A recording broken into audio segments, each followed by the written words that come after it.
जय श्री कृष्ण। जो भी व्यक्ति सत्य का पालन करते हैं और भगवान सत्यनारायण की भक्ति करते हैं, उन पर भगवान सत्यनारायण की कृपा होती है और वो अपने जीवन में सुख समृद्धि प्रदान करते हैं।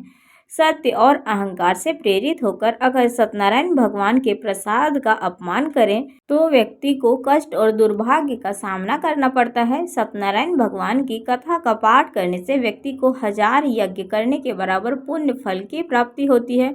जो भी भक्त श्रद्धा और निष्ठा भाव के साथ यह कथा का पाठ करते हैं और सुनते हैं, उन्हें मनोवांछित फल की प्राप्ति मिलती है। और सत्यनारायण भगवान की कथा हमें यह भी सिखाती है कि संसार में एकमात्र श्री हरि नारायण ही सत्य हैं, बाकी सब माया है। तो दोस्तों, आप सभी को चलिए सुनाते हैं आज सत्यनारायण भगवान की कहानी। राधे राधे दोस्तों, कैसे हैं आप सभी? उम्मीद करते हैं आप सभी एकदम बढ़िया होंगे, खुश होंगे। भगवान विष्णु की कृपा आप सभी पर हमेशा बनी रहे दोस्तों। और पूर्णिमा की आप सभी को ढेर सारी शुभकामनाएं। पूर्णिमा के दिन सत्यनारायण भगवान की कथा सुनी जाती है, तो चलिए आप सभी सुनिए। एक समय की बात है, नैसीरियन तीर्थ में सौनिकादि 88,000 ऋषियों ने श्री सूत जी से पूछा, हे प्रभु, इस कलयुग में वेद विद्या रहित मनुष्यों को प्रभु भक्ति किस प्रकार से मिल सकती है तथा उनका उद्धार कैसे होगा?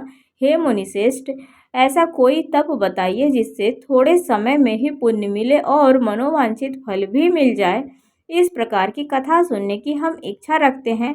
सर्वशास्त्रों के ज्ञाता सूत जी बोले, हे वैष्णवों में पूज्य, आप सभी प्राणियों के हित की बात पूछी है, इसलिए मैं एक ऐसे श्रेष्ठ व्रत को आप लोगों को बताऊंगा जिसे नारद जी ने लक्ष्मी नारायण जी से पूछा था और लक्ष्मीपति ने मुनि श्रेष्ठ नारद जी से कहा था। आप सभी इसे ध्यान से सुनिए। एक समय की बात है, योगी राज नारद जी दूसरों के हित की इच्छा के लिए अनेकों लोकों में घूमते हुए मृत्यु लोक में आ पहुँचे। यहाँ उन्होंने अनेक योनियों में जन्मे प्रायः सभी मनुष्यों को अपने कर्मों द्वारा अनेकों दुखों से पीड़ित देखा। उनका दुख देखकर नारद जी सोचने लगे कि यह कैसा यत्न किया जाए जिसके करने से निश्चित रूप से मानव के दुखों का अंत हो जाए। इसी विचार पर मनन करते हुए वह विष्णु लोक में गए।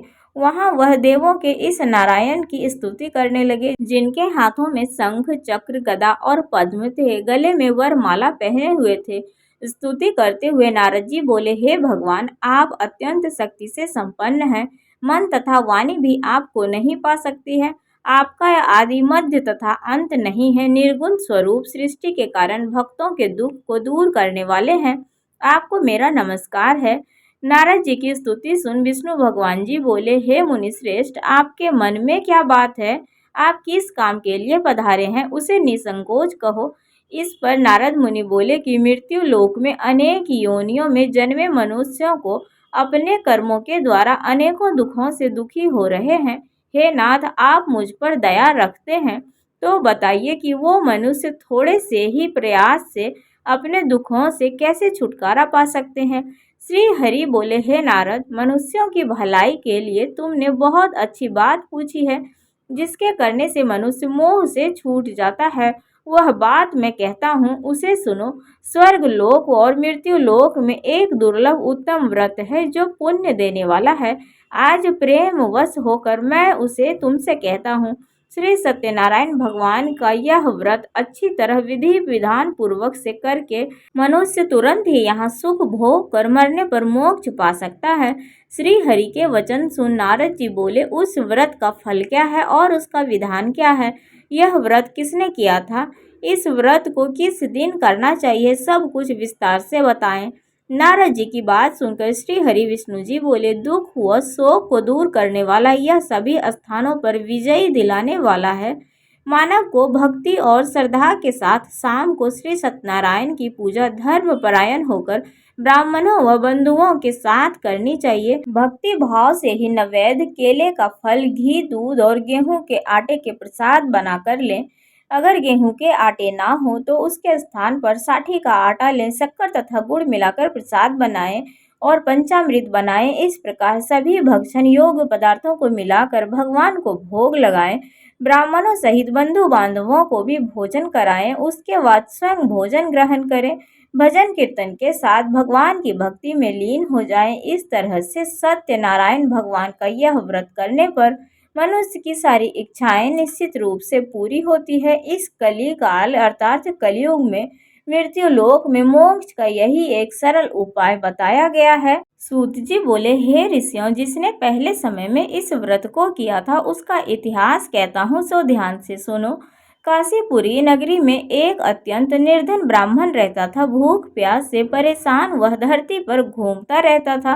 ब्राह्मणों से प्रेम करने वाले भगवान ने एक दिन ब्राह्मण का वेश धारण कर उसके पास जाकर पूछा, हे विप्र, नित्य दुखी होकर तुम पृथ्वी पर क्यों घूमते हो? दीन ब्राह्मण बोला, मैं निर्धन ब्राह्मण हूँ, भिक्षा के लिए धरती पर घूमता हूँ। हे भगवान, यदि आप इसका कोई उपाय जानते हो तो बताइए। वृद्ध ब्राह्मण कहता है कि सत्यनारायण भगवान मनोवांछित फल देने वाले हैं, इसलिए तुम उनका पूजन करो। इसे करने से मनुष्य सभी दुखों से मुक्त हो जाता है। वृद्ध ब्राह्मण बनकर आए सत्यनारायण भगवान उस निर्धन ब्राह्मण को व्रत का सारा विधान बताकर अंतर्ध्यान हो गए। ब्राह्मण मन ही मन सोचने लगा कि जिस व्रत को वृद्ध ब्राह्मण करने को कह गया है, मैं उसे जरूर करूंगा। यह निश्चय करने के बाद उसे रात में नींद नहीं आई। वह सवेरे उठकर सत्यनारायण भगवान के व्रत का निश्चय कर भिक्षा मांगने के लिए चला गया। उस दिन निर्धन ब्राह्मण को भिक्षा में बहुत धन मिला, जिससे उसने बंधु बांधवों को बुलाकर श्री सत्यनारायण भगवान की कथा को सुनी, पूजा किया। भगवान सत्यनारायण का व्रत संपन्न करने के बाद वह निर्धन ब्राह्मण सभी दुखों से छूट गया और अनेक प्रकार की संपत्तियों से युक्त हो गया। उसी समय यह ब्राह्मण हर माह व्रत को करने लगा। इस तरह से सत्यनारायण भगवान के व्रत को जो मनुष्य करेगा वह सभी पापों से छूटकर मोक्ष को प्राप्त होगा। जो मनुष्य इस व्रत को करेगा वह सभी दुखों से मुक्त हो जाएगा। सूत जी बोले कि इस तरह से नारद जी ने नारायण जी को कहा हुआ था। श्री सत्यनारायण व्रत को मैंने तुमसे कहा, हे विप्रो, अब मैं और क्या कहूँ? ऋषि बोले, हे मुनिवर, संसार में उस विप्र से सुनकर और किस किसने इस व्रत को किया है, हम सब इस बात को सुनना चाहते हैं। इसके लिए हमारे मन में श्रद्धा का भाव है। सूत जी बोले, हे मुनि, जिसने इस व्रत को किया वो सब सुनो। एक समय वही विप्र धन व ऐश्वर्य के अनुसार अपने बंधु बांधवों के साथ इस व्रत को करने को तैयार हुआ। उसी समय एक लकड़ी बेचने वाला बूढ़ा आदमी आया और लकड़ियां बाहर रखकर अंदर ब्राह्मण के घर में गया। प्यास से दुखी वह लकड़हारा उनको व्रत करते देखकर विप्र को नमस्कार कर पूछने लगा कि आप यह क्या कर रहे हैं? तो उन्होंने बताया कि व्रत कर रहा हूँ तथा इसे करने से क्या फल मिलेगा, कृपया मुझे यह भी बताएं।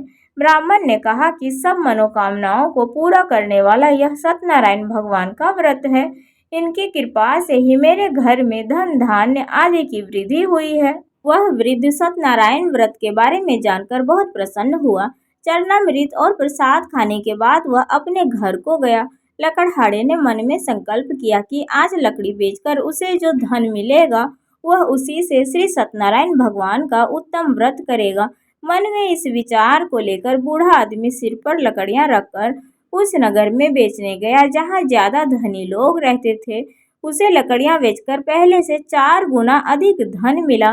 बूढ़ा आदमी प्रसन्नता के साथ दाम लेकर केले, शक्कर, घी आदि, गेहूं का आटा लेकर सत्यनारायण भगवान के व्रत की अन्य सामग्रियों को लेकर अपने घर को गया। वहां उसने अपने बंधु बांधवों को बुलाकर विधि विधान से सत्यनारायण भगवान का पूजन और व्रत किया। इस व्रत के प्रभाव से वह बूढ़ा लकड़हारा धन, पुत्र आदि से युक्त होकर संसार के समस्त सुख को भोग कर अंत काल में वैकुंठ धाम को चला गया। तो बोलिए श्री सत्यनारायण भगवान की जय। तो दोस्तों, ये थी सत्यनारायण भगवान की कहानी। कैसी लगी आप सभी को? कहानी पसंद आई हो तो वीडियो को लाइक, चैनल पर जो भी नए आते हैं सब्सक्राइब, कमेंट, शेयर जरूर करिएगा दोस्तों। तो चलिए मिलते हैं आप सभी से अगले वीडियो में। राधे राधे, हर हर महादेव।